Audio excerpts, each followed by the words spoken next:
अस्सलाम वालेकुम वरहमतुल्लाहि वबरकातुहू। आज की वीडियो में हम कुछ ऐसी मिस्टेक के बारे में बात करेंगे जो मोस्टली बच्चे करते हैं और काफ़ी बड़ा आप समझ लें नुकसान होता है उससे। ठीक है, तो एक नहीं है, काफ़ी सारी मिस्टेक्स हैं। तो चलें स्टार्ट करते हैं, क्योंकि एग्ज़ाम नज़दीक आ रहा है तो उस हवाले से काफ़ी सारी बातें हैं जो कि मुझे लगा कि वीडियो इसके बारे में बनाना बहुत ज़रूरी है। ठीक है, सबसे पहले मिस्टेक वो या आप कह लें गाइडलाइंस, वो ये कि आपने डॉक्यूमेंट्स अपने सारे लेके जाने हैं। ठीक है, जिसमें आपके रिज़ल्ट कार्ड, आपका बे फॉर्म, आपके फर्स्ट ईयर का रिज़ल्ट कार्ड, सेकंड ईयर का, ठीक है, बे फॉर्म हो गया। इसके अलावा अगर CNIC बना हुआ है तो वो भी, तो जो भी डॉक्यूमेंट रिक्वायर्ड होते हैं MD कैट के लिए, वो आपने सारे लेके जाने। अब ये लेके कैसे जाने उसके वाले से बता देता हूँ। जो बटन वाला फाइल होता है ना, ठीक है, वो वाला ले, उसके अंदर इसको रखें और लेके जाएं। ठीक हो गया। एक और बात, ये जो डिटेल्स वगैरह अपनी फ़ाइल है ना, ये समटाइम लास्ट ईयर बच्चों ने कुछ किया था कि अपनी डिटेल्स, क्योंकि वो कहते हैं कि जो आपके पास कुछ है ना वो रख दो बाहर, तो बच्चे डॉक्यूमेंट्स को भी बाहर वैसे रख देते हैं, तो वो फिर चोरी हो जाती हैं।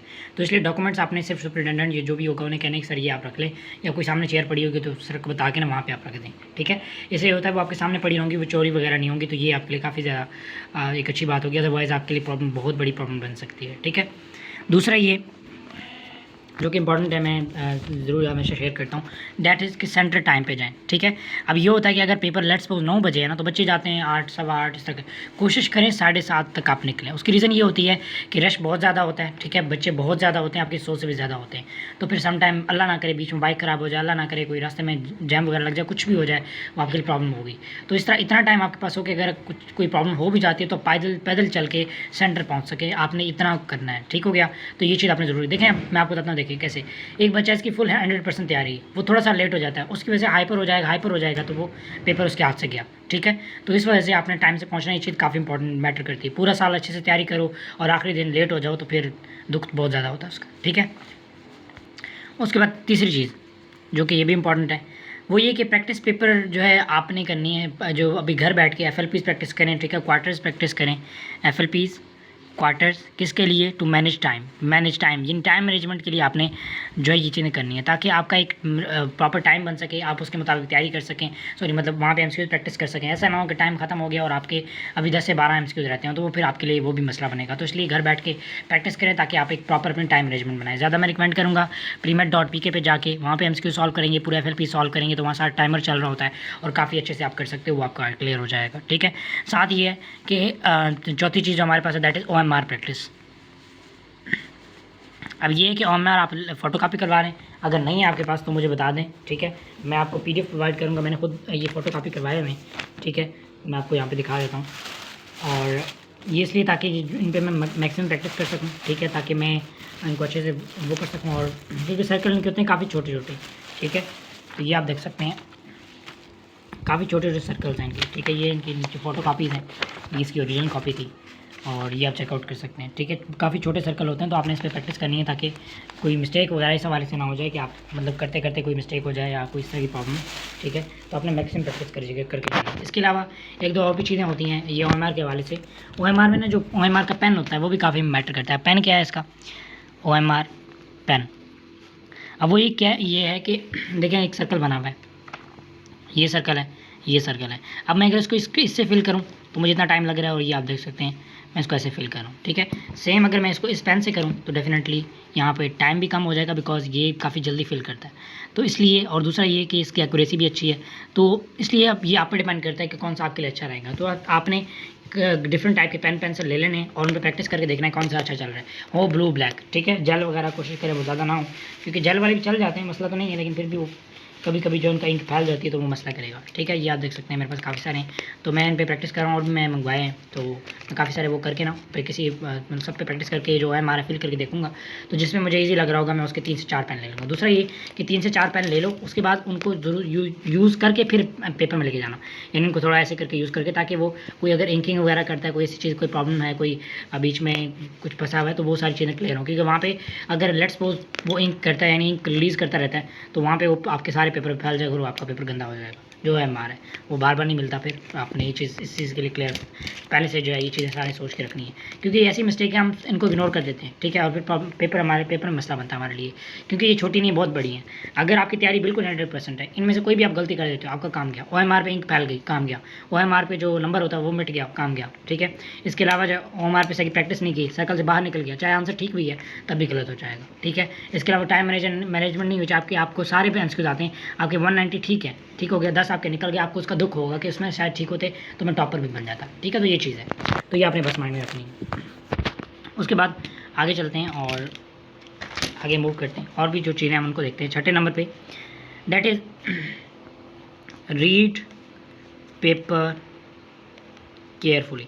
अब ये वाली मिस्टेक मेरे साथ बहुत ज़्यादा होती है, या मैं बहुत ज़्यादा करता हूँ, तो इसलिए अब मैंने थोड़ा अपनी जो सॉल्विंग स्पीड है वो कम करी। उसकी रीज़न ये होती है कि मैं करते करते ना, मतलब स्टेटमेंट पूरी रीड नहीं करता, स्टार्ट थोड़ा हाँ ये तो मुझे आता है, बस सॉल्व कर दिया। ये गलत है, आपने स्टेटमेंट को पूरा रीड करना है, ठीक है। पूरा रीड करेंगे तो आपको आएगा। अब सवाल एक दिन आया हुआ था कि ब्रिज रेक्टिफायर पे कितने डायोड जो है वो वर्क करते हैं, ठीक है। अब ये किए था, और एक था ब्रिज रेक्टिफायर पे कितने diode at a time work करते हैं।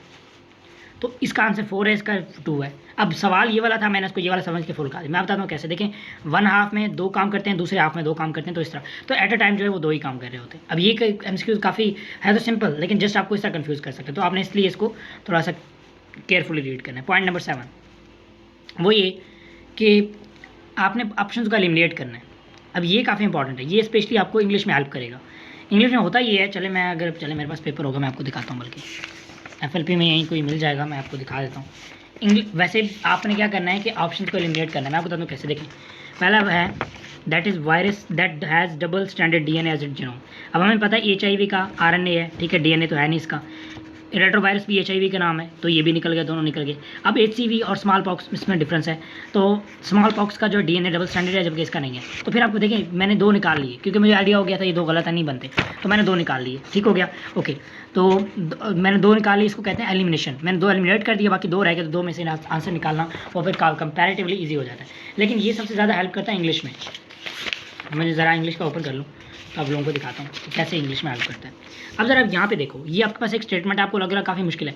इसमें ना 3 ऑप्शन सेम होंगे, मतलब अगर आप पहली नज़र में देखोगे 3 ऑप्शन सेम होंगे, एक डिफरेंस होगा। देख मैं आपको बताता हूँ, द सेम है, लेबॉरेटरी सेम है, इज सेम है, ठीक है, not with, not only, only with, not only, ठीक है। इसमें आप देखो तो नॉट विद के 2 है, नॉट ओनली के 2 हैं। ये वैसे रेयर केसेस में होता है, वरना ये होता है 3 एक जैसे होते हैं और एक डिफरेंट होता है, जो कि मोस्टली निकल जाता है, ठीक है। अब जैसे कि ये है, produces more oil than any country, than any other country, than other country, than a country. देखिए देन आ कंट्री, ये बिल्कुल सबसे डिफरेंस है, बिल्कुल डिफरेंट है। ये सब में देन आ रहा है, देन एनी अदर, वो थोड़े बहुत मिलते जुलते हैं, उनमें से आपको कंफ्यूज होंगे, लेकिन ये वाला निकल जाएगा। आप जब इनमें से सॉल्व करोगे तो कोई ना कोई एक आपका ऑप्शन होगा, ठीक हो गया।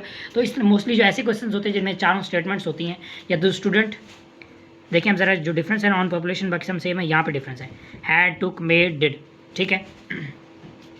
अब the student did their assignment, made their assignment, took their assignment, had their assignment. अब यहाँ पे मेड वाला डिफरेंस है, ठीक है, बाकी सारे सेम आ रहे हैं। या आप यहाँ पे टुक वाला भी कह सकते हैं कि टुक वाला ज़्यादा डिफरेंस क्रिएट कर रहा है, ठीक है। बच्चे ने अपनी असाइनमेंट बनाई, वो ज़्यादा बेटर है, लेकिन टुक वाला बिल्कुल एक अजीब सा सेंस दे रहा है, ठीक है। तो दैट्स वाई ये वाला एलिमिनेट हो जाएगा। तो इस तरह बाकी हम 3 ईजिली उसमें से वो कर सकते हैं। तो ये वाले काफ़ी ज़बरदस्त रहते हैं आपके लिए, ठीक है। तो ये ट्रिक आपने ज़रूर अप्लाई करनी है, और इंग्लिश में काफ़ी हेल्प करते हैं आपकी। आगे मूव करते हैं, ठीक है। देन आगे देखते हैं जी, पॉइंट नंबर 8 दैट इज़ कि वही दोबारा आगे कि आपने जो है रीड केयरफुल करना है, ठीक है। इसके अलावा जो है OMR भी आपने केयरफुली फिल करनी है, उसमें रोल नंबर हो, उसमें ऑप्शंस हों, वो सारे आपने फुल करने, प्रॉपर फिलिंग करनी है, अदरवाइज वो आपके रॉन्ग हो सकते हैं। मैं आपको फर्दर बता देता हूँ।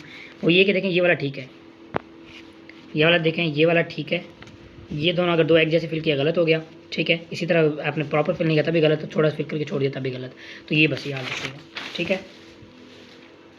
आगे मूव करते हैं, OMR केयरफुली। उसके बाद 9 दैट इज़ कि मैं पता क्या करता था, मैं जब मैंने पेपर सॉल्व किया, अब ये आइडिया कैसा है ये आप लोग कमेंट्स में बता सकते हैं। वैसे मैंने जब फर्स्ट टाइम पेपर अपना दिया ना, नम्स का जो या उसका MD कैट का, तो मैंने क्या किया, मैंने पूरे पेपर पहले टिक लगा ली, पूरे पेपर को सॉल्व कर लिया, फिर फिलिंग स्टार्ट कर दी। या आप ये भी कर सकते हैं बायोलॉजी का पूरा करके उसकी फिलिंग स्टार्ट करो, फिर ये वाला भी ठीक है। लेकिन कुछ बच्चे कहते हैं कि नहीं इससे टाइम वेस्ट होता है, तो वो भी ठीक है। मेरी थोड़ी स्पीड फास्ट थी, तो मैं क्या करता था, अगर आपकी स्पीड फास्ट है तो क्या करें कि पहले पूरे पेपर को सॉल्व करें, इसी के ऊपर टिक लगा लें, फिर OMR को फिल करें, ताकि उसमें कोई अगर मिस्टेक है तो वो बाद में आराम से हम वो निकाल के तब इसको फिल करें, ठीक हो गया। तो ये आपने एक चीज़ करनी है, और ये आप टोटली आप पे डिपेंड करता है, आपको जिस तरह ईजी लगता है। आप ये आपको कैसे पता चलेगा कि आपको कौन सा ईजी लगता है। अभी आप प्रैक्टिस करो, FLPs अटेम्प्ट करो, 3 घंटे का टाइम रखो, ठीक है, टाइमर लगाओ, FLPs अटेम्प्ट करो, और फिर देखो किस में ज़्यादा टाइम लग रहा है, कौन सा आपके लिए बेस्ट रहेगा, क्योंकि ये चीज़ें बहुत ज़्यादा इंपॉर्टेंट होने वाली है आपके पास, ठीक है। या टिक वाला हो गया। उसके बाद 10वां दैट इज़ 3 से 4 अपने पेन लेके जाने, एक नहीं लेके जाना और सबको ऐसे यूज़ करके लेके जाना ताकि कोई वहाँ पे ऐसा प्रॉब्लम क्रिएट ना करें। अगर आगे देखें तो वाटर बॉटल अपनी लेके जानी है। अब कुछ बच्चे ना वो दूसरी वाली जो होती है वाटर बॉटल वो नहीं लेके जाते, वो नहीं लेके जाएँ, शॉप से डिस्पोजेबल लेके जाए, जो शॉप वाले देते हैं ना वो लेके जाएँ, वो ज़्यादा बेटर होता है, ठीक है। क्योंकि वहाँ पे जब आप पेपर में टेंशन में होते हैं तो समटाइम गुम भी जाता है, तो ये सारी काफ़ी प्रॉब्लम होती हैं, आपके लिए वो टेंशन की वजह बनेगा। तो इस वजह से बेटर है कि ऐसी चीज़ को अवॉइड किया जाए। डिस्पोजेबल बॉटल लेके जाएँ, उस टाइम जब फ्रिज से लेके जाते हैं ठंडी होती हैं तो यूज़। वैसे अगर आप जाएंगे तो मोस्टली इस दफ़ा जो है वो वाटर बॉटल हर सेंटर में दी जाएंगी, जहाँ तक सुना है। अब देखते हैं क्या होता है। लास्ट टाइम शहीद जुल्फ़िकार मेडिकल यूनिवर्सिटी वालों ने दी थी, बाकी उनका नहीं पता मुझे। तो UHS ने नहीं दी, मैंने UHS का खुद पेपर दिया था, ठीक है। तो डिस्पोजेबल बॉटल लेके जाएँ, बाकी ना लेके जाएँ, ठीक है। और इसके अलावा वॉच वगैरह ये भी ना लेके जाएँ, कोशिश करें वहाँ टाइमर वगैरह उनके लगे होते हैं। अगर पंजाब का होगा यानी UHS का होगा या उनके तो क्लास में टाइमर लगे होते हैं। अगर नम्स वगैरह का होगा तो उनके जो आगे स्क्रीन लगी होती है उस पर टाइमर चल रहा होता है, तो मसले वाली बात नहीं है। तो ये चीज़ उस चीज़ का वो खुद ख्याल रखते हैं, ठीक है। वो फिर आपके लिए बाद में मसला बन जाएगा, आप वॉच को कहाँ रखेंगे तो मसला है। मोबाइल फ़ोन का भी ये है कि अगर देखिए आप काफ़ी दूर से जा रहे हैं फिर तो आप मोबाइल फ़ोन लेके जाएँ कि काफ़ी इंपॉर्टेंट रहेगा आपके लिए। अगर नज़दीक है तो फिर मोबाइल फ़ोन ना लेके जाएँ, वो फिर आपके लिए मसला बन सकता है। वहाँ पे काउंटर पे ना रखें, चोरी हो जाए, कुछ भी हो सकता है। तो इसलिए चले दूर से जा रहे हैं फिर तो मजबूरी है, तो इसलिए वो फिर आपकी अपनी मर्ज़ी है, ठीक हो गया। ये सारी चीज़ें जो कि आप नहीं समझते लेकिन काफ़ी इंपॉर्टेंट होती हैं। 13 देखते हैं। पैनिक नहीं करना, सिंपल ही बात है कि पैनिक नहीं करना। ना अभी पैनिक करना है, अभी पैनिक करोगे सब कुछ भूल जाएगा ना, बाद में उस टाइम पैनिक करना है पेपर के दौरान, क्योंकि देखो वही आपके पास टाइम है, वो है आपके पास आपके पास चीज़ सामने है, तो जो कुछ कर सकते हो वहीं पे कर सकते हो, ठीक है। तो ये चीज़ आपने बस याद रखनी, पैनिक नहीं करना। उसके बाद लेड पेंसिल किसी सूरत भी यूज़ नहीं करनी, ठीक है, कहीं भी, मतलब लेके ही नहीं जाओ, ठीक हो गया। उसके बाद जो इम्पॉर्टेंट है वो ये है कि आपको जो मेरे यूट्यूब चैनल पे चले जाओ, लिखो solve MD-CAT MCQs without calculator, ठीक है। तो विदाउट कैलकुलेटर वाली लिखोगे, काफ़ी सारी उसमें टिप्स दी हैं, एक वो देखो। इसके अलावा जो है ये इनकी वैल्यूज़ याद कर लो, √2, √3, √5, ठीक है। इसके अलावा जो है वो टेबल याद कर लो, साइन, कॉज और tan की। मैंने इनके बारे में ट्रिक बनाई हुई, अगर आप कहो तो मैं दोबारा ही बना दूँगा, ठीक है। इसके अलावा आपने कॉन्स्टेंट की वैल्यूज़ याद रख करके जानी है, जैसे कि H कॉन्स्टेंट है 6.636 10 की पावर -34, ठीक है, जूल सेकंड। अब ये इसकी यूनिट्स आपने काफ़ी अच्छे से ज़रूर याद रखनी, क्योंकि मोस्टली ये यूनिट्स पूछे जाते हैं या इन्हीं को सॉल्व करके आपने हल करना होता है। तो ये कुछ टिप्स एंड ट्रिक्स थी, उम्मीद करता हूँ आपको क्लियर हो गया होगा। ये मिस्टेक थी, आपने इनको क्या कहते हैं अवॉइड करना है, तो आपकी काफ़ी सारी इसमें हेल्प हो सकती है। काफ़ी सारे इंपॉर्टेंट है, ये वीडियो बहुत ज़्यादा इंपॉर्टेंट थी, बहुत ही ज़्यादा, इतनी इंपॉर्टेंट जितनी आपकी तैयारी है। तो इस वजह से मुझे अभी अपने टाइम में से निकाल के, मैं भी बैठ के FLP कर रहा था, लेकिन मैंने उसको 2 मिनट साइड पर करके आपके लिए वीडियो बनाई, तभी इसको शेयर कर रहा हूँ। मैंने ऑलरेडी जो लॉजिकल रीजनिंग है उसकी बना ली है, वो भी जैसे ही नेट मेरा स्टेबल होता है उसको अपलोड कर दूंगा। बाकी नेक्स्ट वीडियो मेरे इंशाल्लाह वोकैब की अपलोड होगी इसके बाद, ठीक है, वोकैबलरी की, जिसको मैं अभी बना रहा हूँ थोड़ा थोड़ा करके, देन जैसी फाइनल होती है वो भी अपलोड कर दूंगा। Still the next video, take care, अल्लाह हाफिज़।